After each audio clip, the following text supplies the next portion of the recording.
Hello, मैं स्वागतिका। आप देख रहे हैं जनता एक्सप्रेस। आज की ताजा खबर। ଅଜଣା ମହିଳାଙ୍କ ଗଳିତ ଶବ ଉଦ୍ଧାର। ବାଲେଶ୍ୱର ଜିଲ୍ଲା ବସ୍ତା ଥାନା ଅନ୍ତର୍ଗତ 16 ନମ୍ବର ଜାତୀୟ ରାଜପଥର ଇନ୍ଦିରା ଛକଠାରୁ ଅନତି ଦୂରରେ ଥିବା ଏକ ପୋଖରୀରୁ ଜଣେ ଅଜଣା ମହିଳାଙ୍କ ମୃତଦେହ ଉଦ୍ଧାର ହୋଇଛି। ହତ୍ୟା ସନ୍ଦେହରେ ପୋଲିସ ତଦନ୍ତ ଜାରି ରଖିଛି।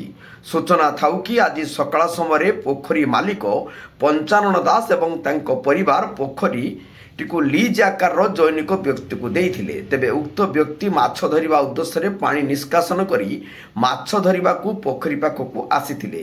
ତେବେ ପୋଖରୀ ପାଣିର ଏକ ଅଖାବୁରାରେ ମୁହଁ ବନ୍ଦ ହୋଇ ପଡ଼ିଥିବା ଦେଖି ଅଖାର ମୁହଁକୁ ଖୋଲିଥିଲେ ଏବଂ ଅଖା ଭିତରେ ଜଣେ ମହିଳାଙ୍କ ଗଳିତ ଶବ ଦେଖିବାକୁ ପାଇଥିଲେ। ଶବକୁ ଦେଖି ସଙ୍ଗେ ସଙ୍ଗେ ପୋଲିସକୁ ଖବର ଦେଇଥିଲେ। ପୋଲିସ ଖବର ପାଇ ଘଟଣାସ୍ଥଳରେ ପହଞ୍ଚି ଅଖା ସହ ଶବକୁ ମଧ୍ୟ ଜବତ କରିଛି। କୌଣସି ତଥ୍ୟ ମିଳିନଥିବା ବେଳେ पुलिस तदंत जारी रखिछि।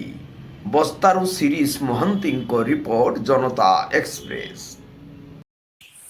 हेलो दोस्तों, मेरे चैनल को लाइक सब्सक्राइब जरूर करना और जनता एक्सप्रेस देखना ना भूले।